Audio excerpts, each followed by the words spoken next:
आइए आप देख रहे हैं इकोनॉमिक नॉलेज भाई। अभी आज हम पढ़ेंगे इंफ्रास्ट्रक्चर इन्वेस्टमेंट प्लान। हम इसमें डीप में नहीं जाएंगे, हम ऊपर ऊपर से ओवरव्यू देखेंगे। सो चलिए स्टार्ट करते हैं। सबसे पहले हम इसकी एग्जीक्यूटिव समरी देख लेते हैं। This plan outline our commitment to enhancing infrastructure, addressing current gap and ensuring sustainable growth for future generation through strategic investment and community focus initiative। तो हम ये देखेंगे सब कुछ। सबसे पहले हम करंट लैंडस्केप की बात कर लेते हैं इंफ्रास्ट्रक्चर इन्वेस्टमेंट प्लान में।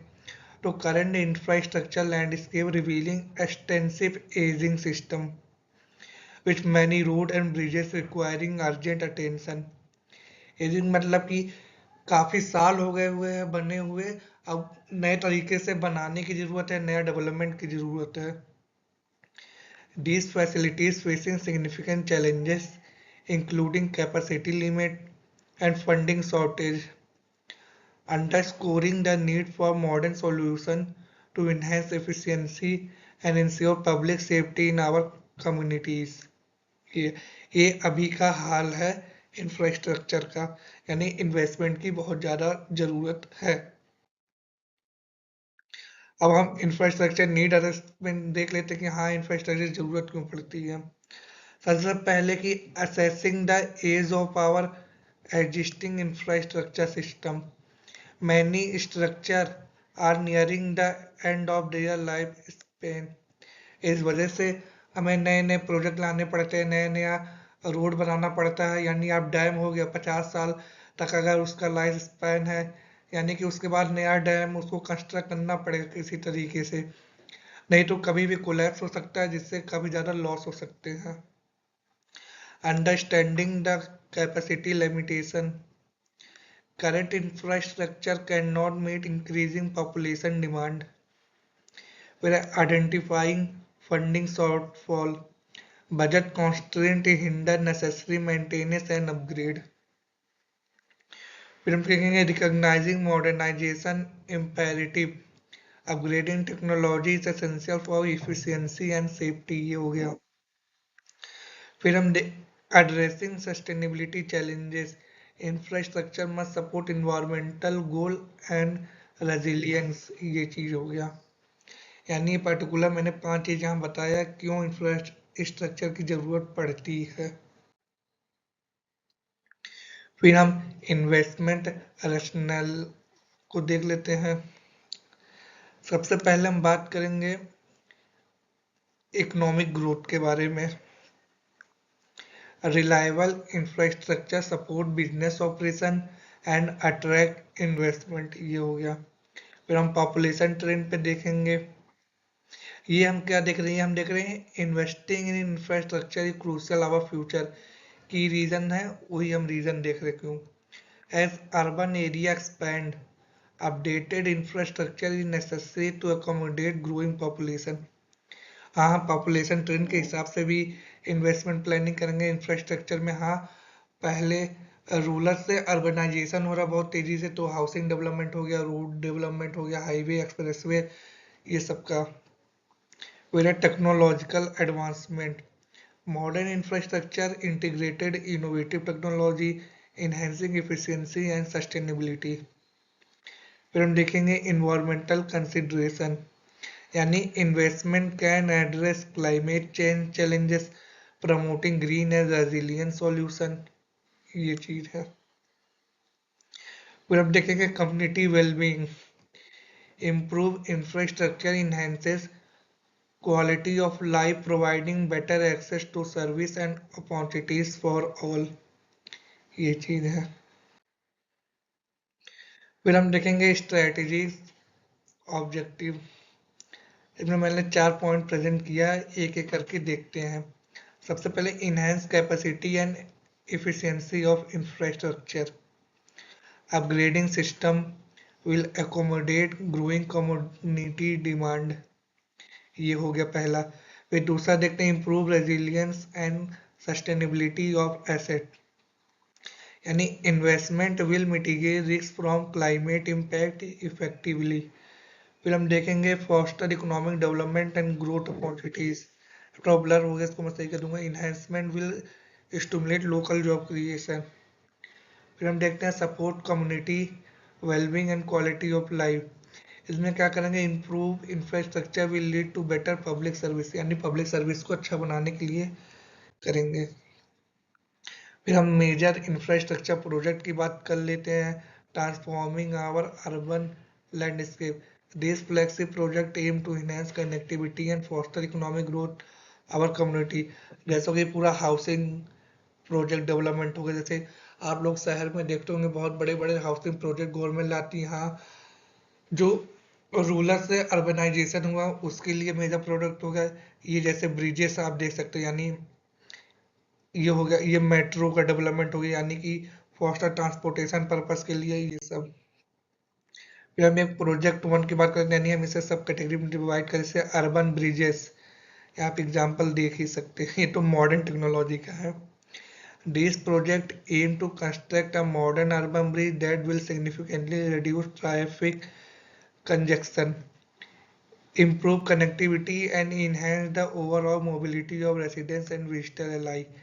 यानी कि आप अर्बन ब्रिजेस बना सकते हैं, यानी रोड में है ट्रांसपोर्टेशन में दिक्कत हो रही है, आप ब्रिजेस बना दिए, इस पार से उस पार हो सके, ट्रैफिक को कंट्रोल किया जा सके, मोबिलिटी आसानी से हो। फिर है अर्बन रिवाइटलाइजेशन, यानी जो मैंने पहले बात की थी, जो गवर्नमेंट वेरियस प्रोजेक्ट लाती है हाउसिंग से रिलेटेड, वो है the urban revitalisation project aim to enhance community engagement by creating vibrant public spaces, improve transportation access and fostering economic growth within the downtown area। ये चीज है। प्रोजेक्ट हम overview की बात करते हैं, transforming urban connectivity and spaces. This project aim to enhance urban mobility, integrated modern transport solution and green spaces, ultimately improving community access and environmental sustainability for all residences. So काफ़ी और project ला सकती हैं infrastructure development के लिए। तो mainly मैंने कुछ एक दो तीन ही बताए हैं। होप आपको समझ आ गया हो। कोई भी प्रॉब्लम हो तो कमेंट में बताइए, हम आपको अच्छे से और बता देंगे। फिर यहाँ पे कुछ हम फैक्ट देख लें। Total project investment $1 billion. ये मैं वो बता रहा हूँ कि जब भी कोई वो मैं ये नहीं बता रहा हूँ कि यहाँ आप हाउस मैनेजमेंट में 400 करोड़ लगेगा, 500 करोड़, ये इस तरीके से नहीं मैं फैक्ट बता रहा हूँ। मैं ये बता रहा हूँ जब भी कोई भी प्रोजेक्ट लॉन्च होता है तो हम एवरेज मान के चलते हैं कि $1 बिलियन का होता ही है टोटल प्रोजेक्टेड इन्वेस्टमेंट। हाँ, हम कोई सोसाइटियल डेवलपमेंट कर रहे हैं वहाँ तो 10-20 करोड़ में बनेगा नहीं, तो काफ़ी करोड़ रुपए लगते हैं उसके डेवलपमेंट के लिए। एक आइडियल हम कह सकते हैं, इसलिए मैं ये $1 बिलियन रखा हूँ। यहाँ आप कुछ भी करिए, बहुत अच्छे से बनाइए, अच्छे से डेवलप करिए, उस हिसाब से ये $1 बिलियन यानी लगभग 9,000 करोड़ रुपए। यानी कि ये जो बड़े बड़े एक्सप्रेसवे हाईवे बन रहे हैं ये 9,000 करोड़ 10,000 करोड़ में बन रहे हैं। एक ये हो गया। फिर 75% funding secure so for.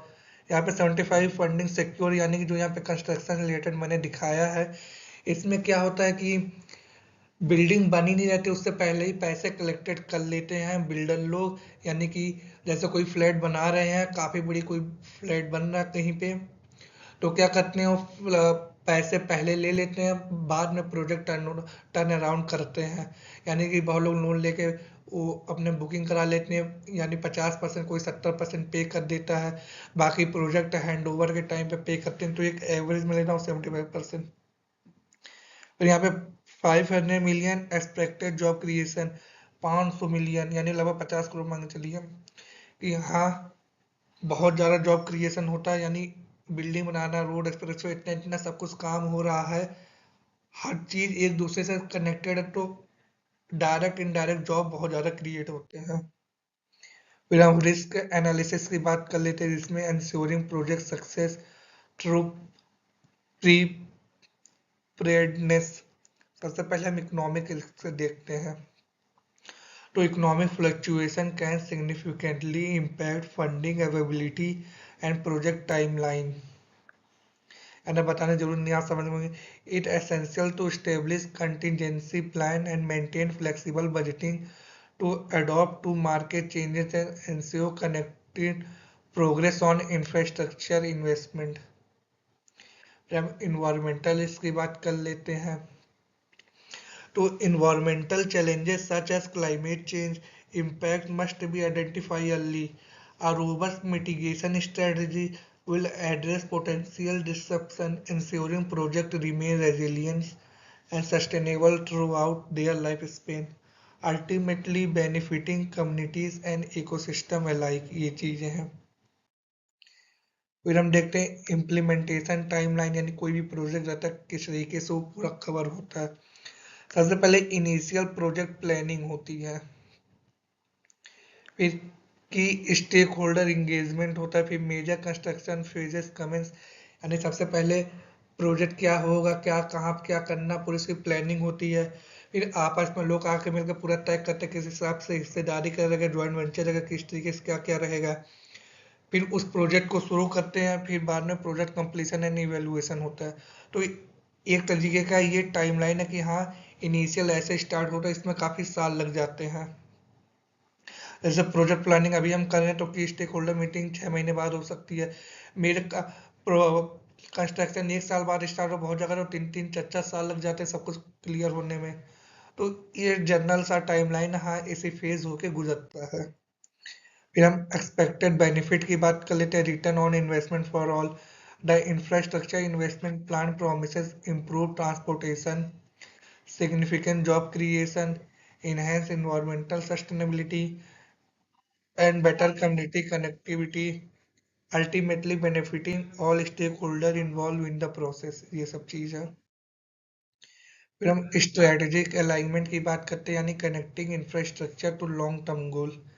This investment plan ensure that our infrastructure initiative align with broader organization objective, supporting a cohesive vision for sustainable development and enhance community well-being। ये चीजें हैं, आप समझ गए होंगे, कुछ ज्यादा है नहीं।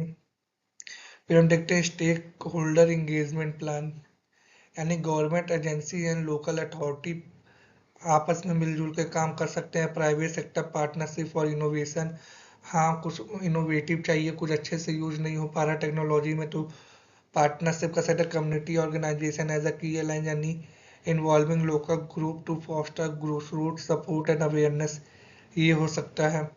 Environmental advocate for sustainable practices, यानी partnering to ensure ecological consideration of prioritise. तो ये ओवरऑल था, होप आप समझ गए। कोई भी दिक्कत है कमेंट है बताइएगा। फिर हम ला देते हैं नेक्स्ट स्टेप, यानी में क्या करना चाहिए। सबसे पहला कि finalising funding agreement with stakeholder and partner, ये होना जरूरी है, यानी कि complete and sign necessary contract for project funding, यानी कोई भी प्रोजेक्ट फंडिंग हो रही है, कोई भी स्टार्ट हो रहा है तो आपस में सब कुछ क्लियर होना चाहिए कि हाँ अगर कोई भी चीज़ हुआ है तो आपको इतना मिलेगा, हमें इतना मिलेगा। ये सब डॉक्यूमेंट है, यानी कोई भी दिक्कत नहीं होगी, प्रोजेक्ट टाइम पे कंप्लीट होगा, ये हो गया। being detailed design work for key project, initiate planning and architectural design for infrastructure project, यानी किस पे वर्क करना उसकी प्रॉपर पूरी प्लानिंग होनी चाहिए, डिटेल डिजाइन और एनालिसिस होना चाहिए। फिर launch communication campaign to engage the community, ये हो गया। फिर secure permit and regulatory approval for construction, यानी इसमें कि obtain all necessary legal permission for project commitment, यानी आप कोई भी प्रोजेक्ट शुरू करिए उससे पहले सारे डॉक्यूमेंट आपके क्लियर होने चाहिए। हाँ कि कोई भी बाद में प्रॉब्लम ना प्रोजेक्ट रुके ना, अगर रुकेगा तो काफ़ी ज़्यादा कॉस्ट आएगी जो कि अल्टीमेटली लॉस होगा आप ही को। सो ये था ओवरऑल, होप आपको अच्छा लगा होगा। अगर यहाँ तक देखें तो आपके लिए धन्यवाद दिल से। अपना ध्यान रखिए, मिलते हैं आपसे हम नेक्स्ट वीडियो में किसी नए टॉपिक के लिए। जब तक के लिए टेक केयर, बाय बाय।